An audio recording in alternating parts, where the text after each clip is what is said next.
people are much more likely to change if they realize that the other person could be right and you could be right too. And so it's more a matter of what effect are these words having? And if this isn't the effect I want, how could I talk differently to have a different effect?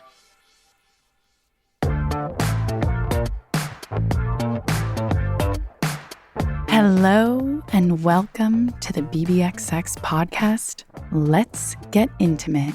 I'm your host, Sasha Laurie, and we're here to challenge the way our culture has conditioned us to talk and think about sexuality, intimacy, and healthy relationships. To question everything, to embark on a journey of self-understanding, and to begin to rewire some of the backwards thinking that we've absorbed from the subconscious influences that have shaped us all. Our hope for you, and for myself, and for all of us here at BBXX, who are on this journey with you every day, is that through a better understanding of our own identity, of who we are, and why we are that way, we can form deeper connections with other people and live healthier, more fulfilling relationships as a result. Join us as we change the conversation and the culture surrounding intimacy and relationships. And remember that better relationships equals a better life. Today's guest is Deborah Tannen. Deborah Tannen is a professor of linguistics at Georgetown University and the author of countless books about how language in everyday conversation affects relationships.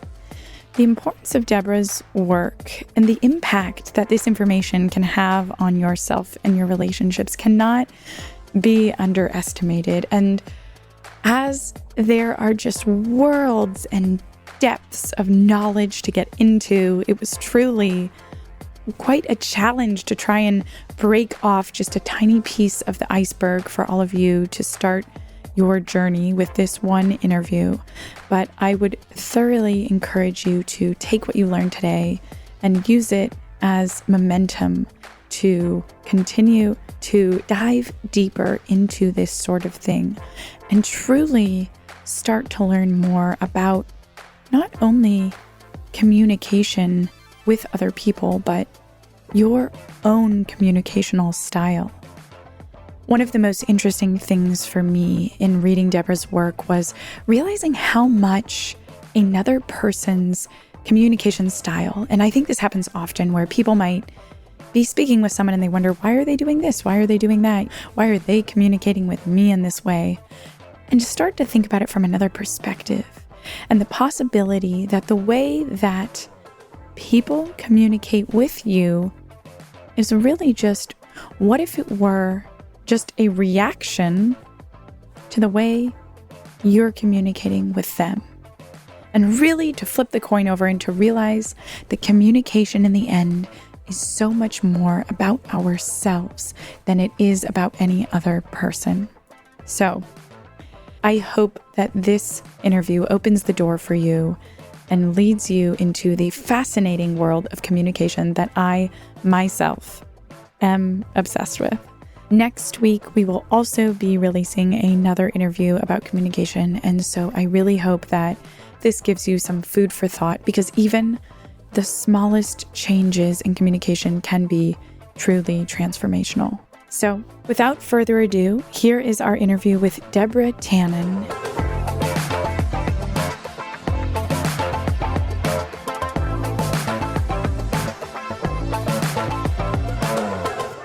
Thank you so much for joining us today. So excited to chat with you.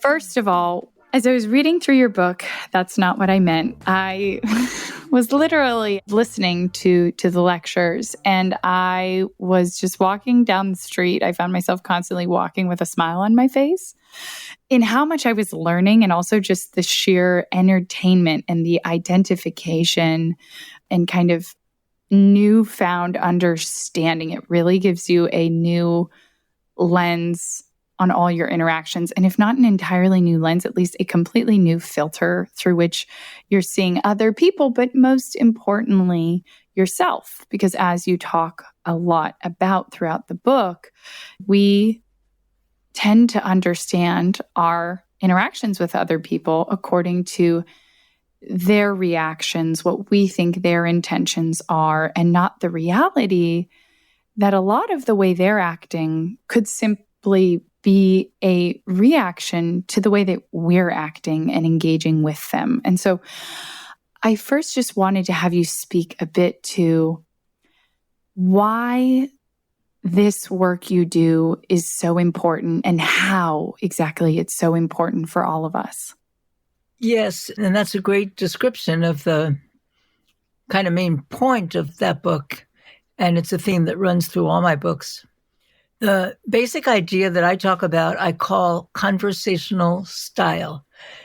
And what I mean by that is how we say what we mean. So when that book, That's Not What I Meant, came out, a lot of people asked me, well, wouldn't this be a better world if we all just said what we meant? And I would respond, most of the time we do say what we mean, but we say it in our own conversational style. If you talk to someone whose conversational style is relatively similar, then the chances are pretty good that they'll understand how you mean what you said, and you'll understand how they mean what they say. But when conversational styles are different, then all bets are off. Then there's a pretty good chance that each of you thinks the other means what you would mean if you spoke in that way in that context. But when styles are different, then that doesn't hold. And that book, That's Not What I Meant, is just, I try to break down what are all the elements of conversational style and how can they differ from one person to the next. And they can differ by a whole range of factors. The 5 big ones are ethnic background, regional background, the part of the country that you come from, age, class, and of course, gender. And that's the one that I ended up writing my next book about, the book called You Just Don't Understand. But all those things are varying along the very similar parameters. So just a couple of examples here. 2 people are talking. Everybody agrees it's a conversation, and so one person takes a turn, then the next one takes a turn, then you take a turn again. But how do you know when the other person is done speaking and it's your turn? There are a whole range of things that we go by. We try to gauge whether the person has made their point. We gauge by their intonation pattern, like when my voice just went up. That's a signal to you, I'm still talking. Not quite the time for you to come in, although often we do end our sentences rising, so that isn't foolproof either. But one of the big things that we go by is length of pause. How long a pause has the person left before you get the idea, okay, that's it, they're done. Now I can take the floor. That is very different from one person to the next. Now, one big study that I did was comparing speakers who had grown up in New York City with speakers who had grown up in California. And repeatedly, what would happen is that New York speakers had a very different idea of how long a pause was normal between turns. It was shorter than the pause, which the Californians thought was normal. So what kept happening is there'd be a pause. The New Yorkers would think the Californians had nothing to say, and so they would fill that pause. And it isn't only a matter of, I want the floor, I'm going to take it, but it often is, nobody's talking here. This conversation is running down. I'd better be a good citizen and fill this pause. And this is one of the things about conversational style differences that is most troubling and problematic. When somebody accuses you of bad intentions when you know your intentions were good, it's very hurtful. It's very upsetting. And all these conversational style differences occur in people that are good friends, even family members, and very often people who are romantic partners. And then it really is troubling because there's a feeling you should understand me if anybody does. And if you are getting the wrong idea about what I mean, there's something wrong with you, there's something wrong with me, or there's something wrong with our relationship. So it can be very threatening, very troubling.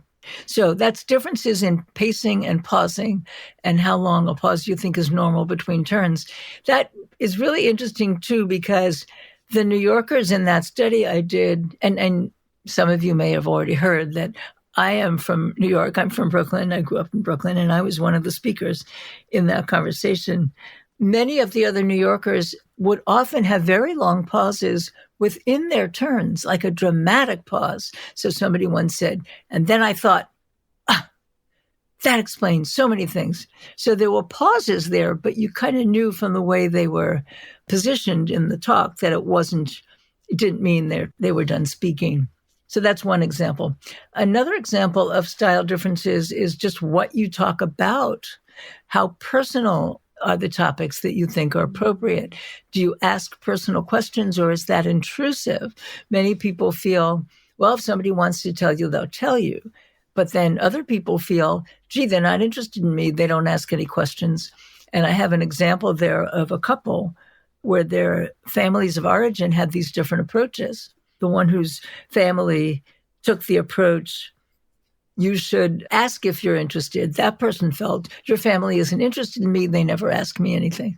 And the other side of it was, she's so unfriendly. She doesn't tell me anything. She doesn't talk to us. All these differences come up in all the books I've written. So there's mothers and daughters, sisters, adult families, and friends. And this one was very significant, the one I just described, between friends. Because some people feel if you're a good friend, you talk about personal things. Other people feel you really shouldn't pry. You really shouldn't ask. Just wait. And if they want to tell you, they'll tell you. And so I used the word ritual, and that's important. Conversation is a ritual. We're not walking dictionaries and grammar books. We don't just utter sentences because they're in the grammar and they're in the dictionary.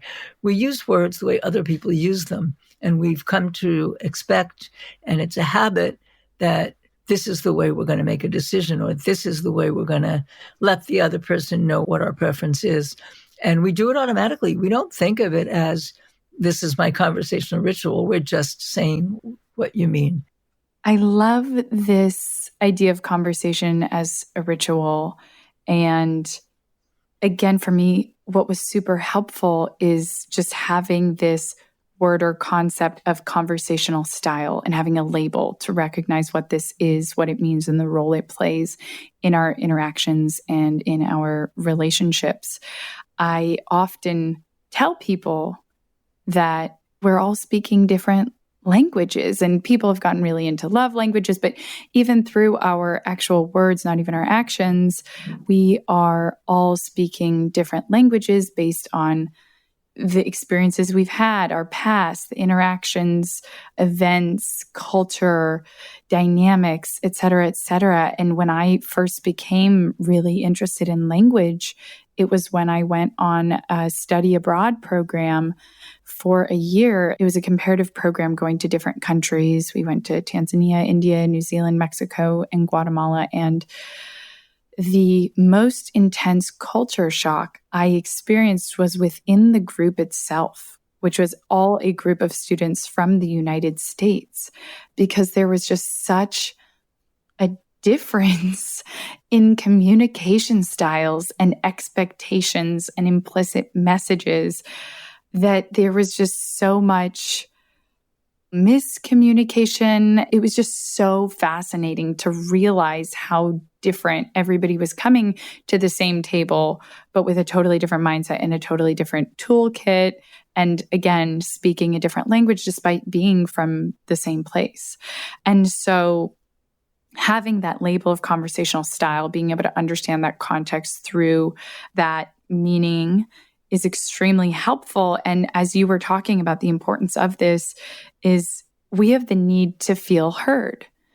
And in order to connect with people, we need to feel as though they understand us. And of course, that we understand them. And this can either be something that can enhance our connections to other people, or even in tiny ways can become big ways in that it can totally jeopardize or destroy a connection, and oftentimes without either person really realizing why, and oftentimes in a completely unintentional way. Again, I just loved learning about the differences from gender to age, region, and culture, and the importance that it plays in our everyday lives in many ways that I think most of us don't even realize. And so I thought perhaps we could kind of work our way from the outer circle to the more interior circle through the whole part, seeing things through the lens of ourselves. Because again, bringing it back to that part in the beginning, one of the biggest issues is that we think about the other person. We're not thinking as much about ourselves, but that's kind of the key missing part in a lot of our interactions. And one more small note is I remember reading some research that says in business interactions, for example, a lot of the biggest miscommunications are when people are speaking the same language. But for example, somebody from the US speaking with somebody from Australia or the UK or Ireland, it is in those contexts when people are most under the impression that they must be speaking the same language, have the same meaning for things, where the miscommunication most commonly arises. And so just again, this friendly reminder about how nuanced this really is, how complicated, and probably how it's most playing a role in the places we don't think to look for it. I thought we could perhaps work our way from the cross-cultural lens down to kind of the familial lens, which is probably shaped by that cross-cultural lens, and then into a partnership, which would be kind of even more specific, since we bring our culture, the things we learn through our family, to that relationship.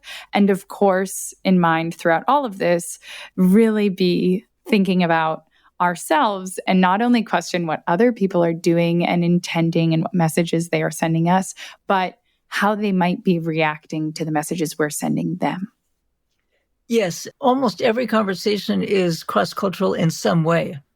If you're just Americans of different ethnic, regional, class backgrounds, those are different cultures. And genders, and it's kind of a metaphor that I use, that cross-gender communication is kind of like cross-cultural communication too. You say meta messages and all of that. It makes me think like meta culture. Yeah. All these micro cultures that are, as you're saying, cross-cultural. Yeah. So just a couple of examples, people who are very close within couples, and all these examples really occurred. A man calls his wife and says, my old friend from high school is in town, so I'm going to have dinner with him Friday night. And she's hurt. She wouldn't just announce to her husband, this is what I'm doing Friday night. She would say something like, my friend is in town. I'd like to have dinner with her Friday night. Would that be convenient for you? Is there anything you were planning that would be inconvenienced by this? And she would be pretty sure he would say no, but she would have shown that she was taking him into account. So she said to him, gee, how come you didn't just ask me how it was going to work instead of just announcing it as a fait accompli? And he said, I can't tell my friend. I need to ask my wife for permission. So for her, the question is, how does this affect somebody whose life is intertwined with mine? And for him, it's, if I have to ask, then that person has authority over me. And there are so many cases where meta messages could be either about who's up, who's down, or how connected are we? And that was a theme that I developed in the book You Just Didn't Understand, that I myself had been quite unaware of, but it kept rearing its head as I was doing the research for that book. A very quick example of that, I was walking with a female colleague on college campus, and a male colleague, somewhat older, came by, and it was one of those slightly chilly fall days, and she, just to be friendly, said, hi, said his name, where's your coat? And he said, thanks, Mom, which seemed to her extremely peculiar. What is that? Where did that come from? And if you think about it, it's true that mothers are the ones who often ask children, where's your coat? But it's also a friendly comment that you could make to anybody. So he came at it from the question of, authority, who's up, who's down, and she came at it from the question of connection. Well, there were so many conversations among couples where interpretations varied that way. And one of the key ones, this has, believe it or not, it's from my book, You Just Don't Understand, that it entered our culture. And that was the quick thing about why don't men stop and ask for directions? When I put that in that book, no one talked about it. It wasn't part of the conventional wisdom at all. I simply used it as one example. I had asked a woman I was talking to for examples of frustrations that had arisen with her husband, and the example she gave was that he'll never stop and ask for directions. So I put it in because it fit this model of what I was developing at the time. When I asked her why he didn't, she said, well, he says the person you ask won't know either, and he'd rather be lost because of his own ignorance, and he doesn't want to be driven on a wild goose chase by somebody else's ignorance. And there were so many ramifications of this. Quite a few men told me, if this is after it became a phenomenon, and I talked about it a lot, and it was written about so much, many men said, well, if somebody who asks somebody and they don't know, they won't tell you they don't know. They'll make something up. And women never told me that they thought if somebody didn't know, they wouldn't want to admit they don't know. So that's a difference right there. And it still reflects that perspective. If you say you don't know, you're putting yourself in a one-down position. If you have the answer, you're putting yourself in a one-up position. One of the points I made in the book was often women will stop and ask directions when they're pretty sure they know. But they'll do that because it's pleasant. You make a fleeting connection with the stranger, you get where you're going, and you haven't lost anything. Whereas it seemed like more men than women were inclined to feel it's uncomfortable to put yourself in that one-down position to a stranger. Now, I hope you notice that I never said all women do this and all men do that. As soon as we talk about gender, it's so important to emphasize that. Nothing is true of all women and all men. If for no other reason than that there are so many other influences on our style. Many of the ones I've been talking about, ethnic, regional, class, age, and so many others, the kind of work that you do, the gender identity, so many other differences. I loved how in listening to your book, I noticed that because we really at BBXX try to present things not through necessarily the lens of gender, because as you mentioned, there are so many other influences and so many exceptions to every rule or stereotype. And I even found myself relating to some of these, for example, problem solving, which might be considered more of a male thing. I, over the years, have tried to stop doing that depending on who it's with, because some people like that. But one of my sisters specifically does not like that. And I spent a couple years where she would call me and she would go off on a rant. And then I would try and offer help. And she'd say, I'm not looking for a solution. I just called to be able to rant to you. And so she just would be so angry at me and be like, I just called for you to sit here while I rant. What are you doing? Stop stepping out of line. And so I really became acutely aware of, for some people, the power of just being with them, recognizing their emotion and how hard or how difficult or annoying or whatever something might be. But again, knowing your audience, and sometimes people want a balance where first you sit with them and recognize them, but they are then looking for some sort of more practical advice or action to go from there. I love that example. First of all, I'm glad you picked that up, that I never generalize about women and men or any other group. I'm glad you used the word stereotype, because it comes up a lot, and it's a very significant concept that I think is worth taking a minute to think about. What is the difference between a stereotype and describing a pattern you've observed? And what happens if the pattern you observe is one that also exists in a stereotype? I tell my students, be very careful about using that word. If you have observed something and you've done your research and you can document it, that is not a stereotype. Now, a stereotype is when you have an idea in your mind and you bring it to the interaction and you apply it, not because of anything you observe, but because of what pre-existed in your mind. And so I think that's an important distinction to make, because otherwise, if you have a research finding that happens to be similar to something that exists as a stereotype, it's almost like putting barriers against your writing about your research. It's like saying, well, that's not a good finding. Have another finding. And if we believe in science, then we would say that that's getting in the way of our understanding what's going on in the world. But what you just said is so important and such a good insight, that if you're looking for what's right and what's wrong, you're never going to find it. But if you're trying to understand how certain ways of speaking interact with other people's ways of speaking, then you're on the right path. You want to see how your style interacts with theirs. If you're not getting the response you want, then you might consider talking another way.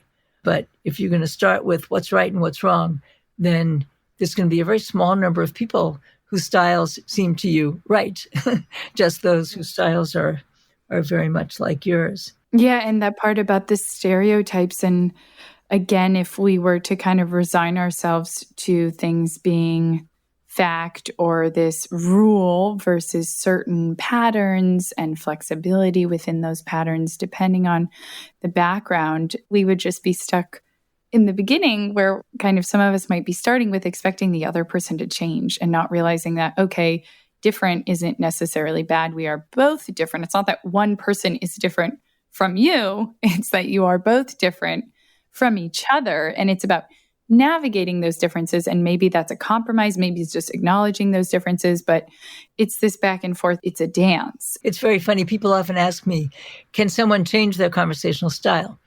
And when they ask me that, they're usually thinking not that they want to change theirs.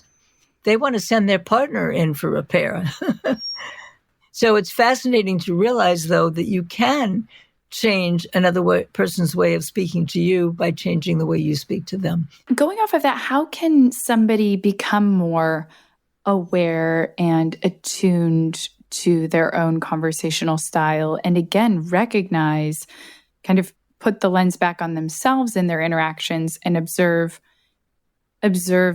perhaps the effect that they're having on other people, in order to even recognize, okay, what are the influences I'm having? What is my own conversational style, in order to, one, be able to recognize it. So from there to decide, okay, if there's anything that might need to change or how to navigate it with that other person. Yeah, the most important first step is being aware of what these parameters are.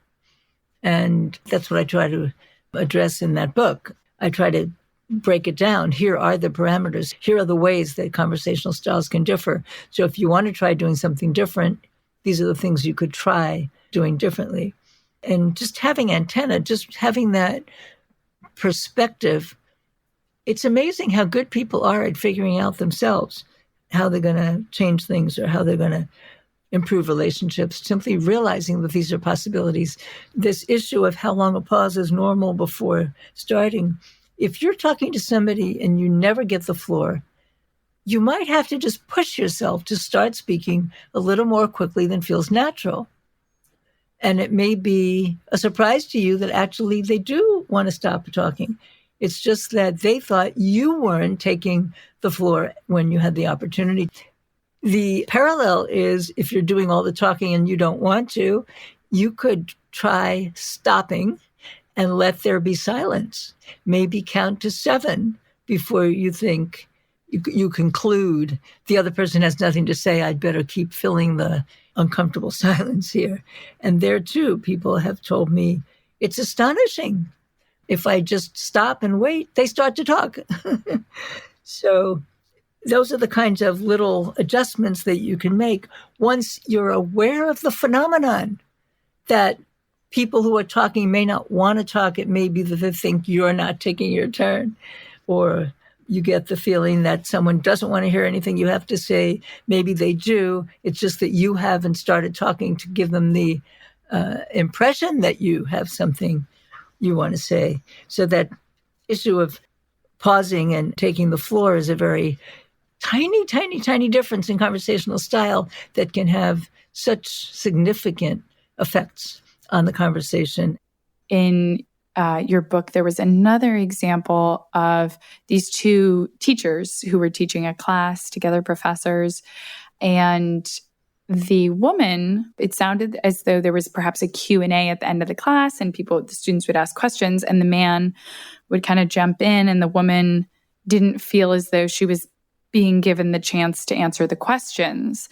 And the interaction that pursued in the way things changed when she experimented with something outside of her own kind of default conversational style was really interesting.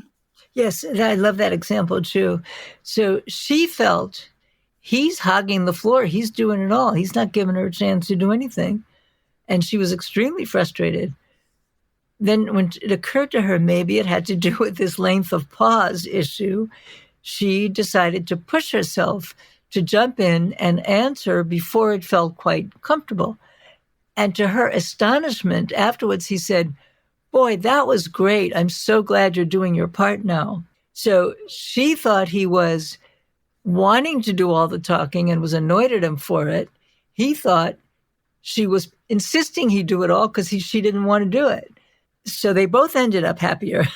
I love that. Kind of it becomes a win-win. And sometimes maybe somebody is being rude. Maybe they are trying to dominate the conversation, but sometimes maybe there is a certain discomfort with silence, particularly, I think, in dating or new interactions, certain discomfort with silence. So maybe it's just either giving somebody else the chance, as you said, counting and waiting to talk to see if they choose to share about themselves, or jumping in there. What feels like to you jumping the gun to get in could then be a relief to somebody else. And so always realizing that there could be unexpected benefits, or at least the other person's intentions could be very different than what you had imagined. Yes. And even the idea of when a pause begins to be a silence is variable. So you said something about discomfort with silence. Some people are going to feel, oh, this is an uncomfortable silence, while the other one is still just waiting for their turn to talk. That's something that can differ right there. When do we start to perceive it as a silence? Yeah. So we have a lot of listeners, obviously in the United States, but we do have a lot of listeners abroad from all parts of the world, a lot of listeners in Latin America. And so I'd love to have you kind of tie some of these cross-cultural kind of global themes, or again, patterns, not necessarily rules, but to give people a bit more context through which they can perhaps identify themselves in some of these patterns. And then we can kind of bring it down to the familial level. Yes. So all the kinds of things I was just talking about can happen across cultures. So I talked about indirectness, where you might communicate what you mean, but you don't put it in so many words. And most cultures communicate without articulating exactly what they intend, because they trust the other person to understand what they mean, because they're saying it in the way other people tend to talk in that context. In fact, in many countries of the world, Americans are thought of as being rather childlike. And one of the reasons is because we, in comparison to many other cultures, are relatively more direct. So coming out and saying exactly what you mean is simply rude. That's what children do until they learn the proper way to communicate. But here's an example. There are many cultures in the world where when you're come to somebody's house and they offer you something to eat or drink, it would be extremely rude to accept on the first offer. So you have to say no the first time. And then they offer again, and you say no the second time. And on the third offer, it's acceptable to say yes and to take it. Americans tend not to work that way. And I say Americans, but as I already said, there are many different cultural influences in the United States. Not all Americans have the same style. But the most common conversational routine in this regard among Americans is you offer. If the person doesn't want it, they say no. If they want it, they say yes, and you move on. There have been visitors to the United States from so many cultures of the world where they go hungry and thirsty because they turn down the first offer expecting they'll get two more and they'll accept on the third, but that never comes because we don't think of it that way. When you think about it, all of these things, it's so clear that you're just dealing with norms, and these ways of speaking are just ways that you enact these norms. You don't make up as you go along how to behave. And so then bringing it down to the family level and kind of influences, and we could touch briefly on, I found it interesting just to know that children, for instance, who might be seen as having behavioral issues in school or even cognitive disabilities of some sort or a diagnosis for attention deficit, whatnot, but it could be traced back to simply different conversational styles or norms at home. And so how the family and the home environment and the norms that we grow up with affect or shape our conversational style, and then how we then bring that to our relationships, for example, with a partner. I would say that being aware of conversational style can be helpful to every single person in every single context. And absolutely start when kids are small. When boys complain about girls, girls complain about boys, or girls complain about other girls, or boys complain about other boys. I think you can't start early enough to say, well, you got that impression, but maybe that's not what they meant. Let's think about how they might have meant what they said, and let's think about how you might talk differently to get a different response. So I would start at the very young. And definitely parents with children who have various sorts of limitations, and especially if they have trouble reading other kids, then learning what are the cues you could pick up. The sooner you start talking that way, the sooner you'll be giving them tools that they can actually apply. I would love to have you speak a bit to just the role of communication and the importance of that in a partnership. Yes, and I think the word communication itself may not be the most helpful one, because so many times people sit down and have communication. They're talking to each other, but they're still not able to really figure out what's going on. In fact, I'll start with an anecdote that maybe this is where the humor comes in. An anecdote. This actually happened when the book You Just Didn't Understand was just out, and I was being driven to, actually it was in New York City, and I was being driven to a TV show. And the taxi driver asked what I was going to be doing at this station. And I told him I'd written a book. What's the book about? It's about communication between women and men. And he said, my wife and I have good communication. And then he looked at me in the rearview mirror and he said, but sometimes when she asks me something, I just don't answer. And I thought, how can that be good communication if you don't answer? So I asked her, why would you do that? Why wouldn't you answer? And he said, well, sometimes what she says just doesn't make any sense. And he gave me an example.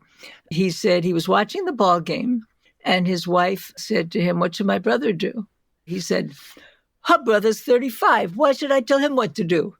And it captured so many of the patterns, that word that we agreed to use, so many of the patterns that I had written about in the book.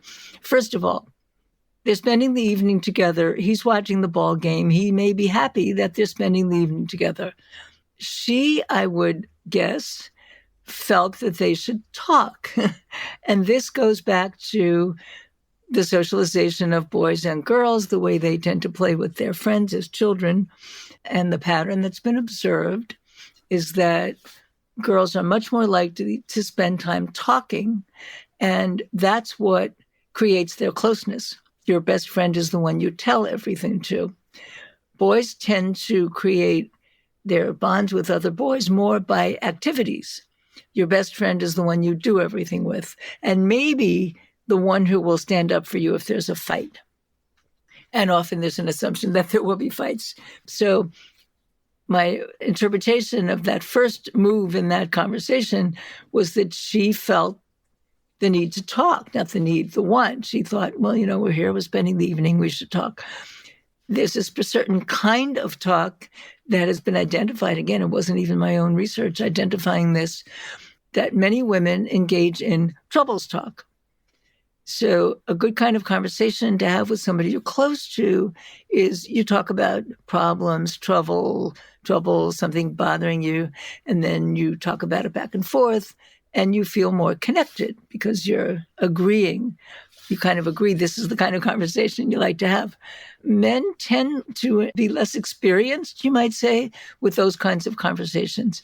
And so if a woman raises an issue about a problem, he may assume the reason she's raising it is that she wants help solving it.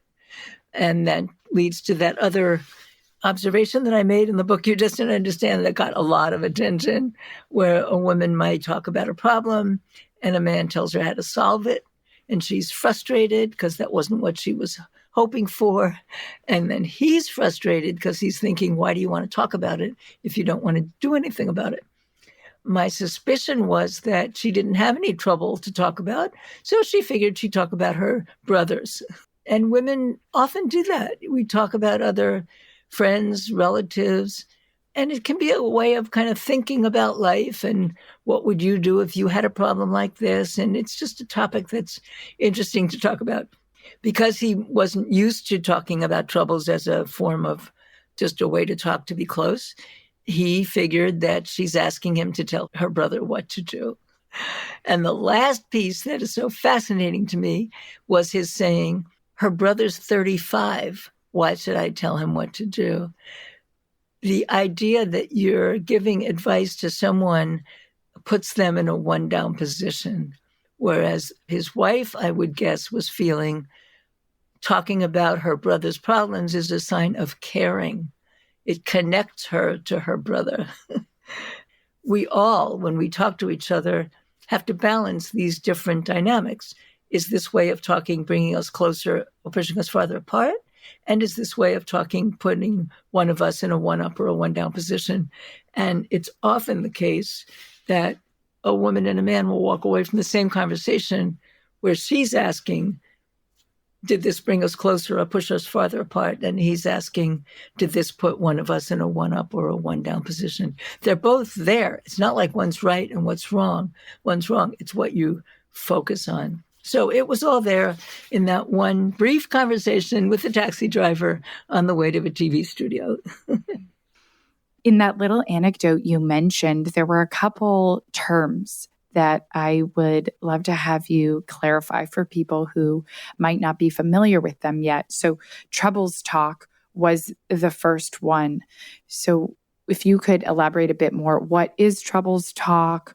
What role does it play in relationships? And then kind of the differences that we see across different individuals and different kind of patterns that might be there. So what is troubles talk and what is its role? How does it work among girls and women, and how does that tend to differ among boys and men? And then what problems does that cause when we talk to each other? The term troubles talk was actually first used, I think, by a researcher named Gail Jefferson. It was not my own term. And what she found was that in recording conversations among women friends, frequently they were talking about troubles, problems that they had, things that were bothering them.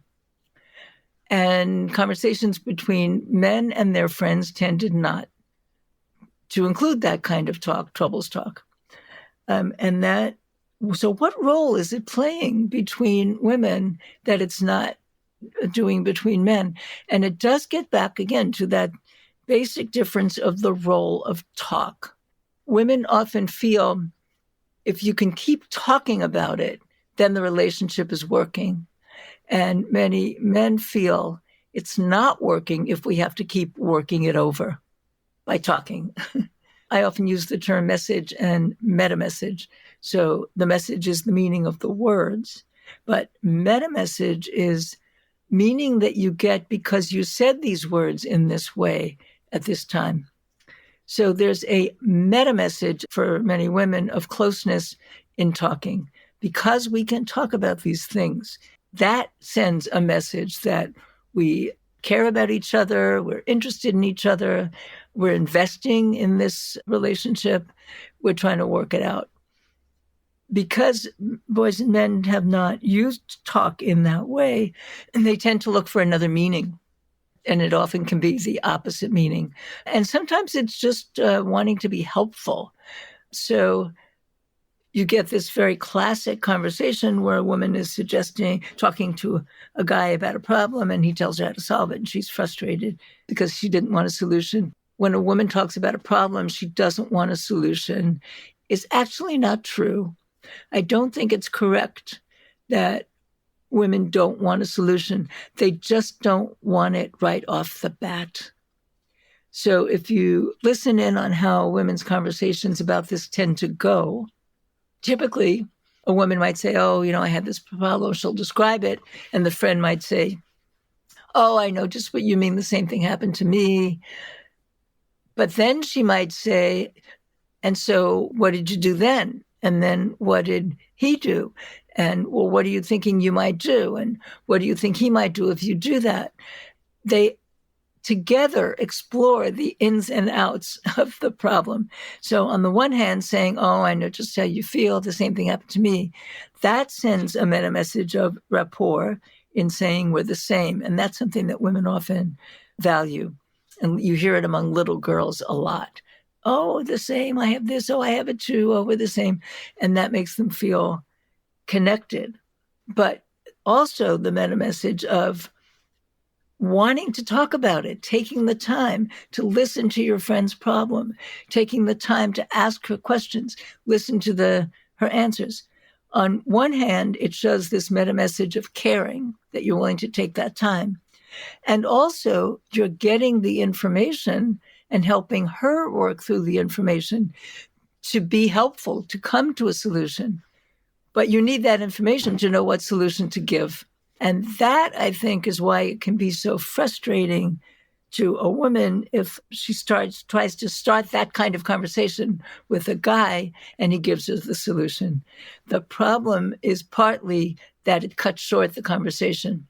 Yeah, I've started asking people and trying to figure out, okay, are we in empathy mode or are we in problem-solving mode? And sometimes we're going to incorporate both of those, but knowing your audience and knowing what they want to get out of it and trying to identify that so I can better serve them and not just go guessing and end up irritating the person.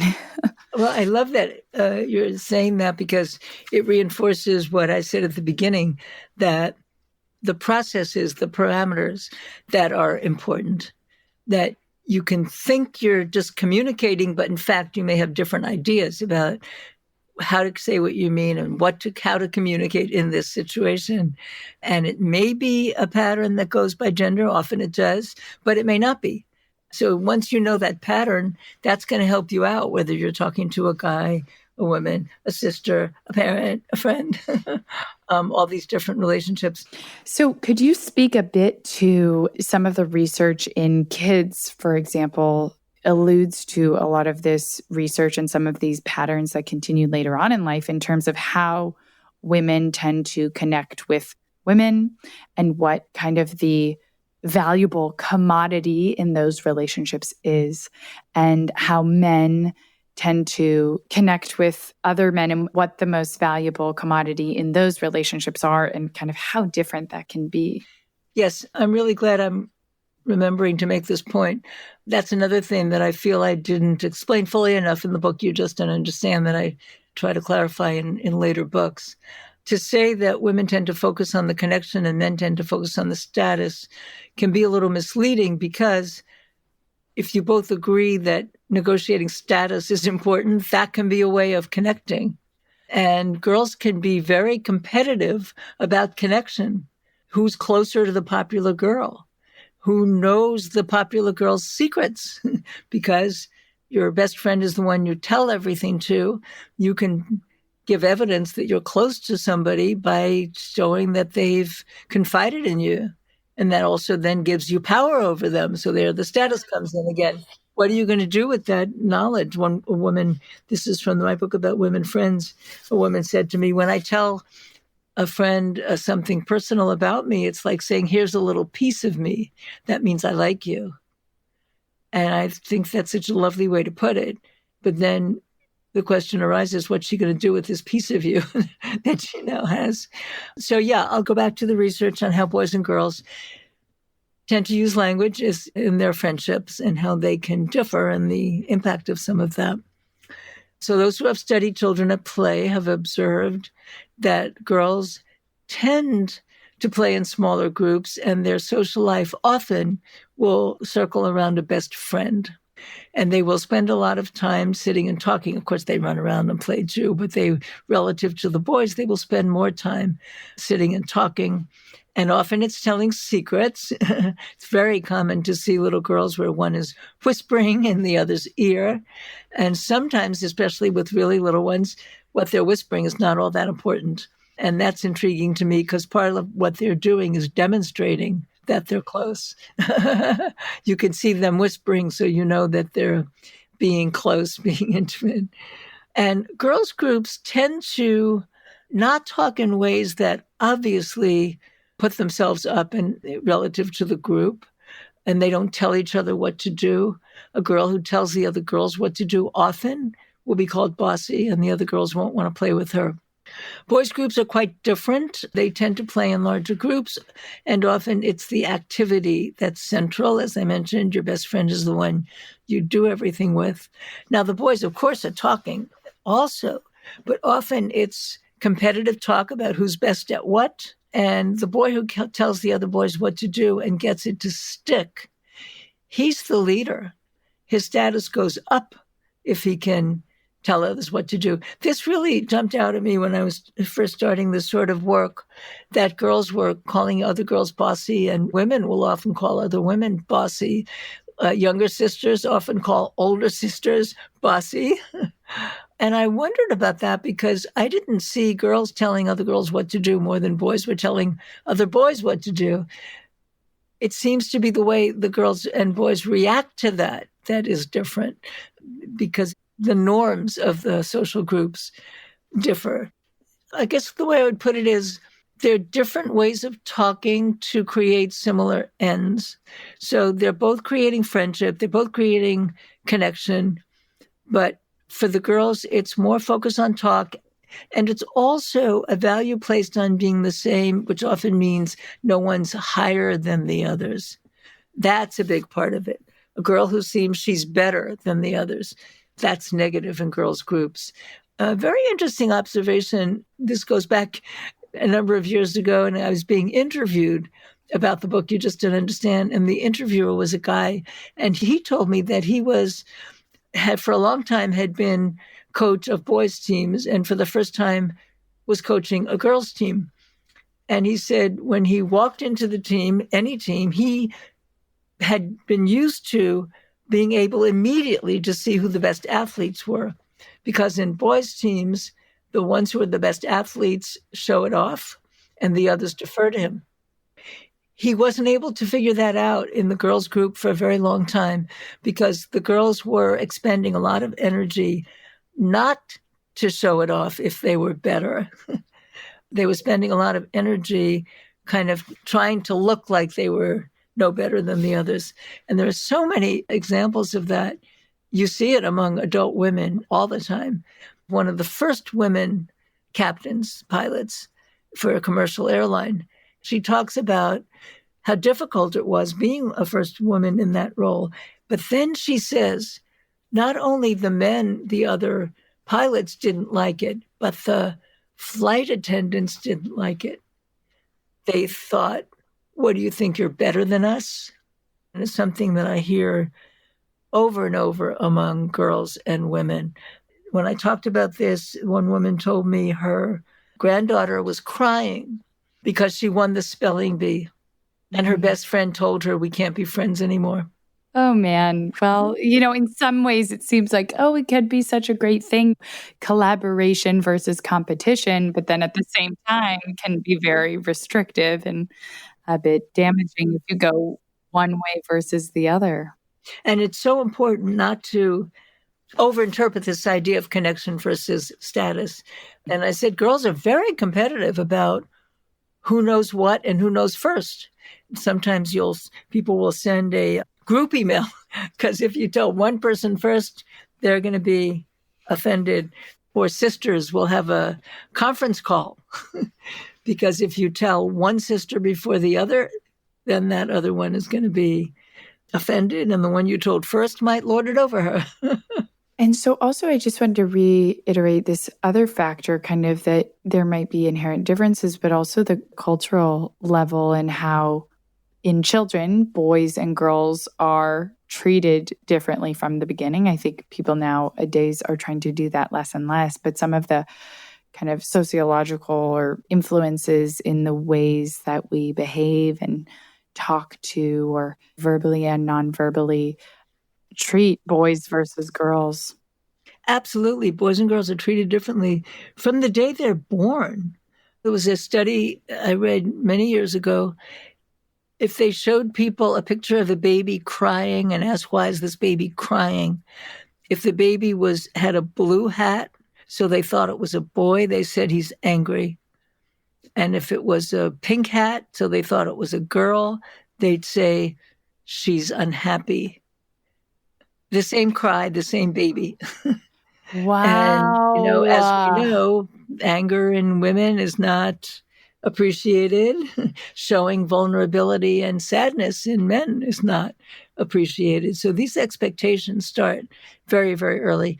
And these play groups of boys and girls exercise very forceful socialization on the kids. They learn what their friends will accept and what their friends will dislike them for or even reject them for. And another interesting pattern of kids and the effect is when girls don't like a girl, they will often lock her out, not let her play. Now, and this is one of the things that's often talked about in the context of mean girls. Some of that is explicable if you realize that girls talk about personal things and private things to friends they like. So if you don't like this friend and you don't want her to be a friend, you don't want her there when you're talking about private things. And if boys are focused more on activities, well, you need a certain number of boys for the team. You might treat them badly, but you let them play. So this pattern of just locking out girls they don't like is more common among girls and women. And it does lead to different sensitivities, that girls and women are more attuned in a way to being left out, whereas boys and men seem to be more attuned to being put down, because those are the ways that the groups punish kids that are out of favor. Well, I want to make sure that we have time to touch on this idea of kind of connection versus weakness, and this concept of sympathy as condescending, which was one of the laugh out loud moments for me in terms of these differences where one person might be extending what they think is an opportunity for connection, and the other person interprets it as being condescending or this moment of disconnection. And so speaking a bit to that, the kind of connection versus weakness, sympathy as being either an opportunity for bonding or seen as being condescending. Yes, a couple of examples of that. One very brief but very telling. A woman was talking to her husband. He was talking about some illness he had, some issue. And she said, "Oh, I know, the same thing happens to me." And he said, "Stop putting me down." And she felt, what universe are you living in? How could I possibly have been putting you down? I was just telling you I understand. And I think the way they finally came to understand it, or maybe it was just my interpretation, he felt that she was taking away his uniqueness.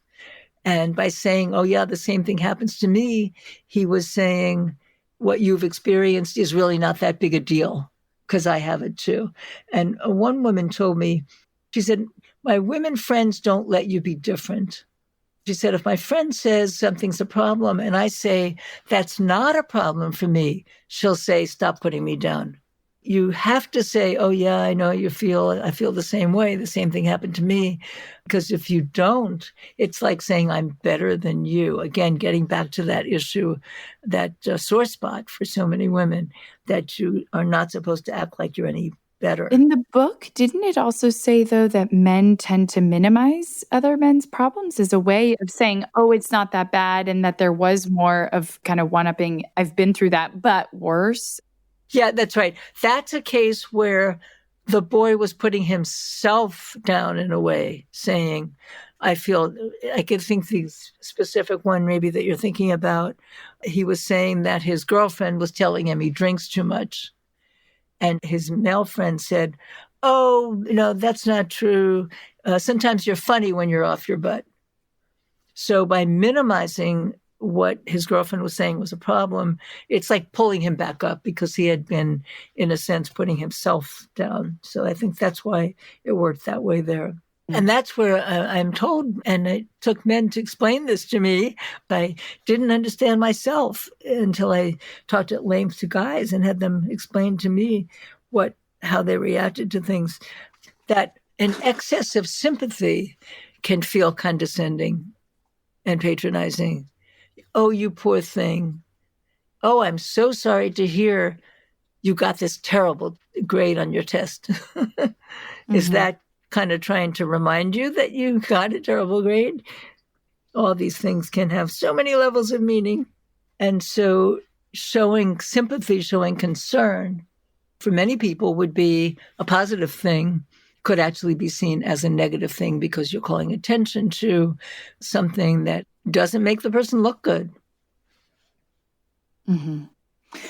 And then kind of lastly, there was this, I felt like the car, this space of the car became this kind of metaphor for these different examples. There was an example of a woman when she was driving and would stop the car suddenly, would reach out her arm, and kind of the different reaction of the passenger if it was a man versus if it was a woman, and the implied norms of who should be driving in the first place, or when men were driving on their own in different cars at the stop sign, and you wave the person on. If it's a woman, then they'll go ahead. But if it's another man, they'll sit there waving back and insisting. I love it. Isn't it fascinating? There was actually a cartoon in the New Yorker at one point, somebody in the car driving and someone wanting to cross the street.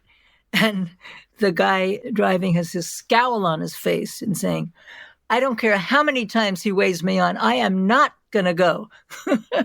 Because his feeling that he's telling me what to do. He's telling me to drive. He can't tell me what to do. I'll tell him what to do. I'm going to wait here until he crosses the street. It's this double meaning of status and connection, that the same way of speaking, behaving, acting can be seen on the level of caring, or we're connected, or can be seen on the level of who's up, who's down. So being protective, in a way, puts you in a one-up position, so that when the person who's driving suddenly hits the brake and puts out your arm to protect the person in the passenger seat so that they won't lurch forward. Of course, your arm is probably not strong enough to really hold a person back, but it's a way of saying, I'm sorry I put you in this position. I want to let you know that I'm watching out for you. And quite a few men told me they were angered by that because they felt that the person in the driver's seat who's being protective means that they're, again, like a parent to a child. They're in that one-up position. This comes up with mothers and daughters constantly. The biggest complaint that I heard from daughters was, my mother's critical. The biggest complaint I heard from mothers was, I can't open my mouth. She takes everything as criticism. And often when they told me the specifics, it was, I was showing caring, I was being protective, I was trying to help. And I would point out, well, if you're offering help, then that person is probably doing something wrong. If you're offering advice, they are doing something wrong, that they need advice. So both those messages really are there, and it's just the one that you tend to focus on. Yeah, absolutely. Depends on which way you look at it. I would love to hear some of what you feel are some of the most important takeaways with these differences, specifically between men and women, but obviously there's overlap there are exceptions. There are different people of different genders and sex on each side. So kind of from the individual perspective in a partnership, what are some of the most important things to remember and to practice? What I believe is the most important is to realize there's not one right way of communicating and that words can mean more than one thing and can be functioning on more than one level. So if you think words can only mean one thing, and I say I feel criticized and you say, no, I wasn't criticizing, I was just helping, then one of us has to be wrong.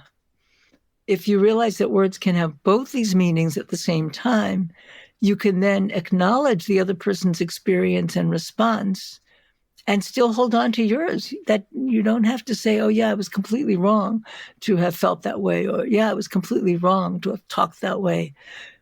And people are much more likely to change if they realize that the other person could be right and you could be right too. And so it's more a matter of what effect are these words having? And if this isn't the effect I want, how could I talk differently to have a different effect? And if you think about it in terms of conversational style rather than right way and wrong way, you'll have a lot better chance of figuring things out. And I guess the other thing would be this concept of message and meta-message, that often people end up arguing on a level of message. What did this word mean? What did that word mean? That's not the word you said. Yeah, you did say that word.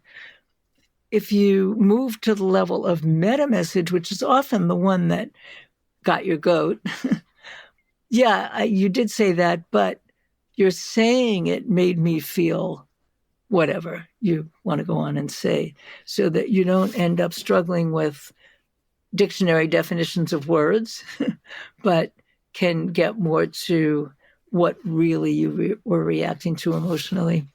One of the biggest takeaways from our conversation earlier was really understanding that the way somebody is speaking can just be a reflection of the way that you're speaking to them. Yes. Another universal we didn't have time to talk about, that nothing is said in isolation. Everything is a reaction to something else. And often when there's a struggle, you're punctuating the series of interactions in different ways. If somebody snaps at you, you think they're a bad person. If you snap at them, you know you're reacting to something they said. Right. We judge other people on their words and behaviors, and we judge ourselves based on our intentions, which isn't necessarily a fair way. And then also kind of just the importance of, I would say, because we can't know much about, we are not good at assuming things. We make a lot of assumptions, and I think a lot of times they aren't accurate. So taking the opportunity to talk about these things and finding out, again, whether it's a romantic relationship or another kind of relationship, particularly if there are certain differences between cultures or sex, gender, these different things that might come into play, finding out what operating system somebody is working with.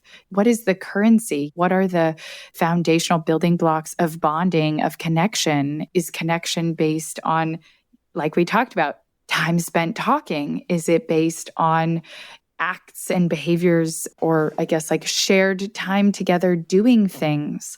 Is it influenced by status? Can it be damaged by sympathy or enhanced by sympathy? And really trying to work to understand in yourself, but particularly knowing your audience and not guessing and assuming, but trying to find out really what makes them tick. And I guess with operating system, I'm going back to like, you can't have compatible technology if you're not running on the same operating system and trying to find the common ground and the common understanding to work together. Because after all, particularly in a partnership, it's teamwork, and you need to make sure you're playing the same sport here.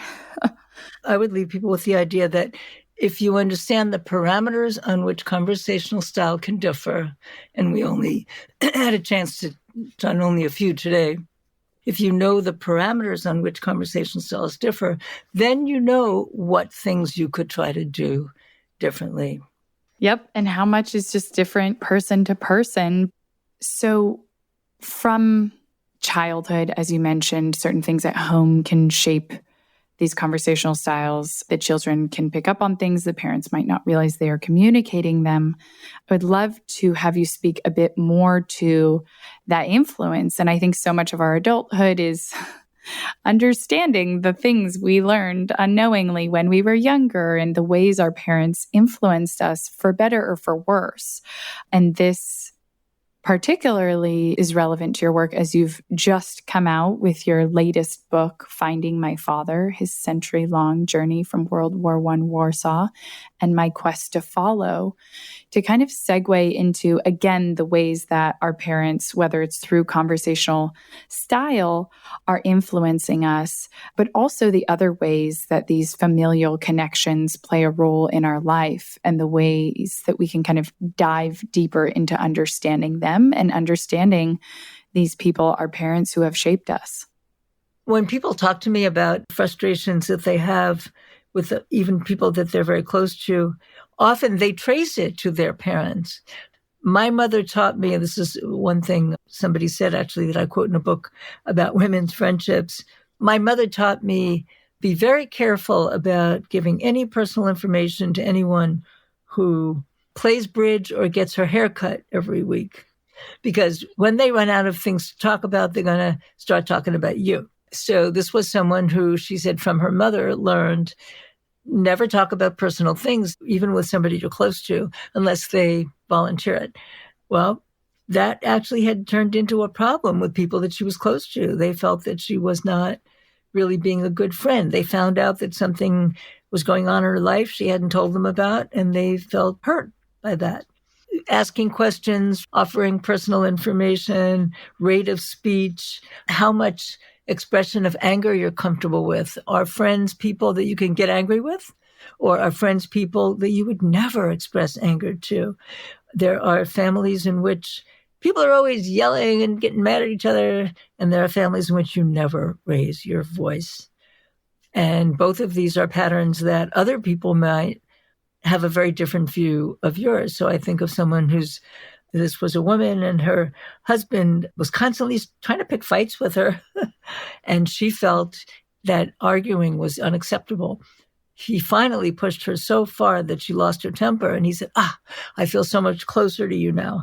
So all of these things are things that we learn from our families growing up. And of course, families aren't monolithic either. There may be one parent that has one style, another parent that has another style. And personality plays a role here too. Introvert, extrovert, as an example. What I write about in my book called Finding My Father is how, when I was a kid, my father was almost never home because he was either away at work. He was also very active in politics, so he might be doing political work if he wasn't earning a living work. But he was the parent that I really felt connected to, the one that I thought understood me. The way I put it in the book, the strongest presence that I felt in the house was his absence. So when he was older, and I was very lucky that he lived to be almost 98. He died just a couple weeks short of his 98th birthday, and he was sharp until the end. When he retired at 70, that was almost 30 years left after he retired, he loved talking about the past.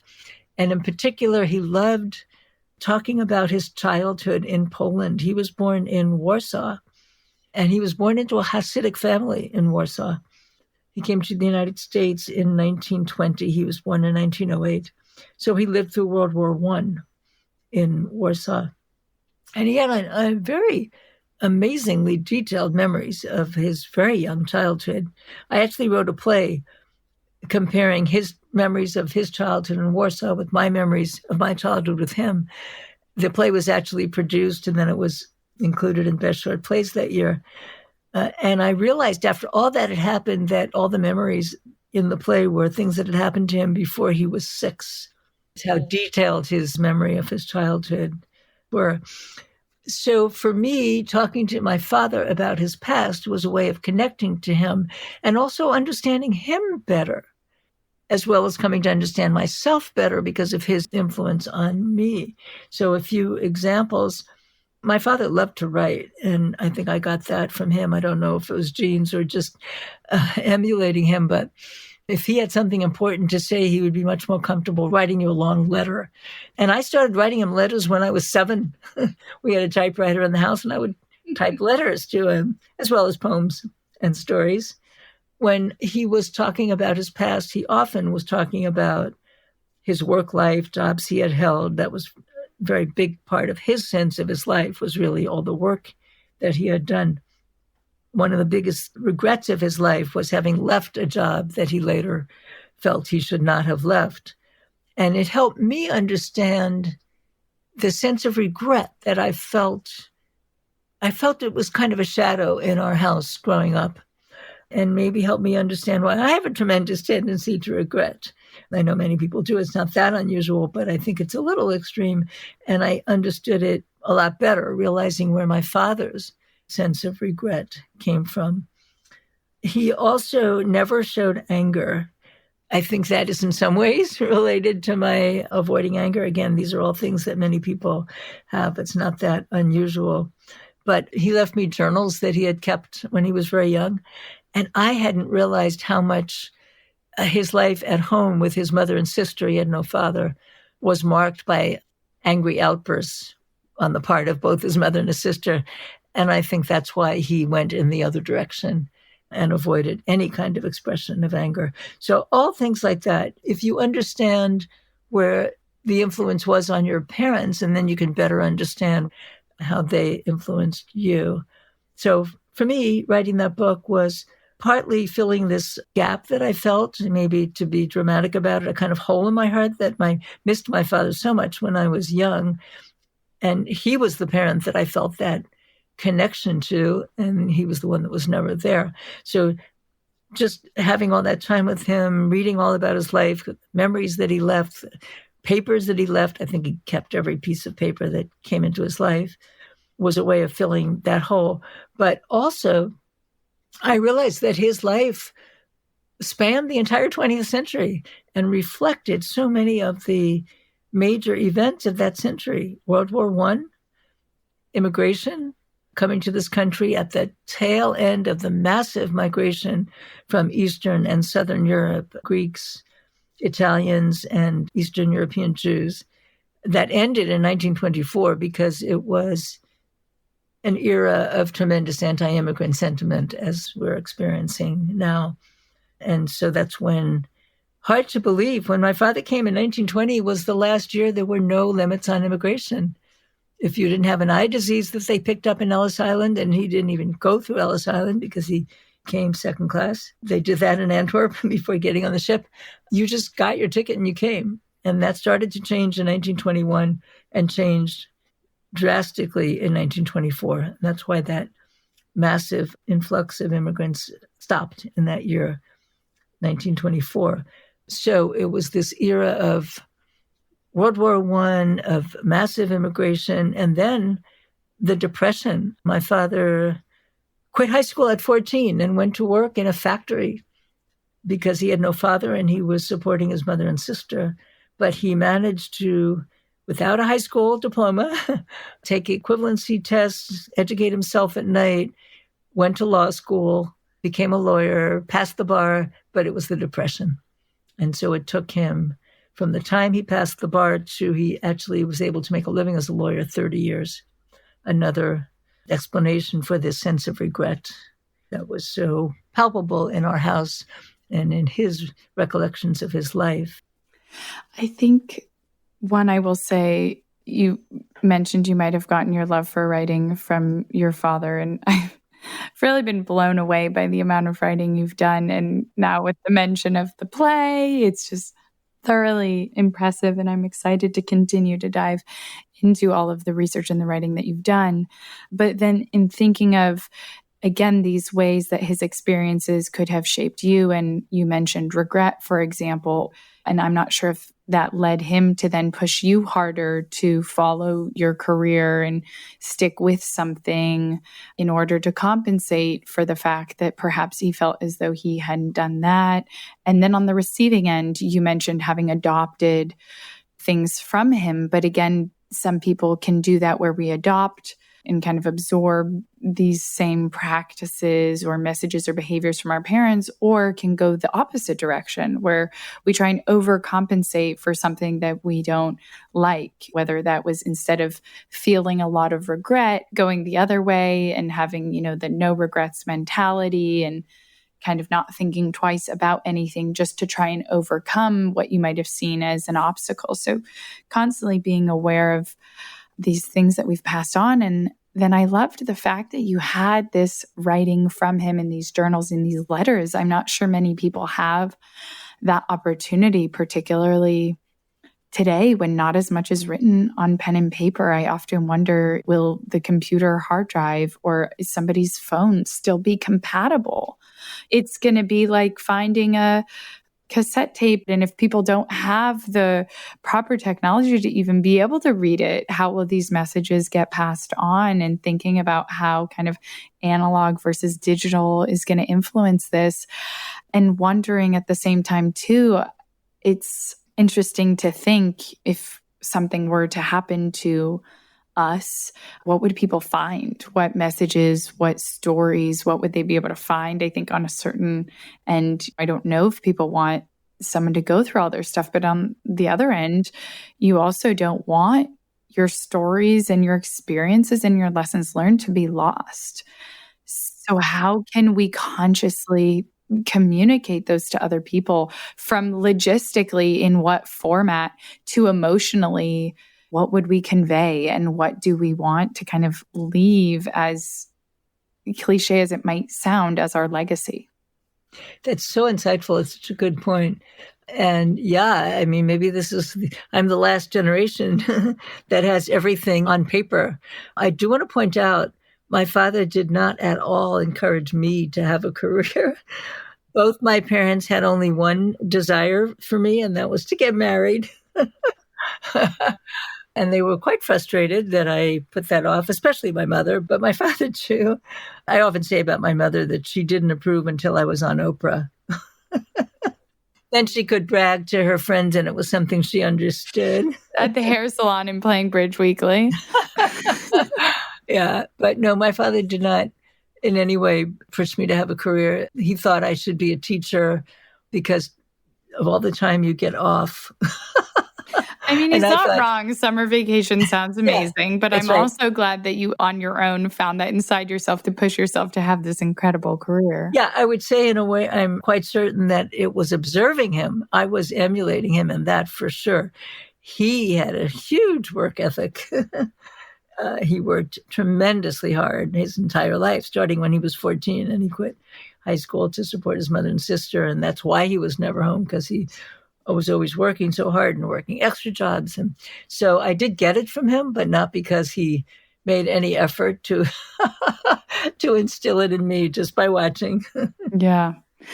I love to give actionable advice throughout these interviews. So I'd love to kind of end this stage of the interview by seeing if you have any actionable advice to offer to the listeners in terms of, again, how to notice these things, whether it's what you've learned from your parents, intentional ways of connecting with them, understanding their story so that you can understand your own, or any kind of examples for how to either think about how you want to leave your own legacy and the stories you want to tell and the ways to communicate them, or advice for how to connect with other people. Yes, it seems almost a truism to say you can often learn more by listening than anything else. Many older people really are looking for an opportunity to talk about their lives because they're at a stage in their lives where they're looking back and thinking about it. It's important to realize that's not true for everybody. My mother had no interest in talking about her childhood past.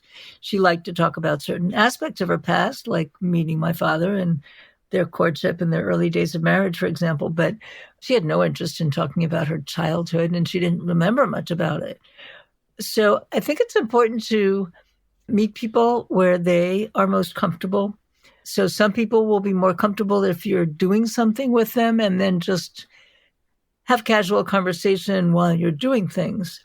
Other people will be quite comfortable just sitting down, facing you across a table or across from the couch to the chair and ask questions and you answer them, or you ask questions and they answer them.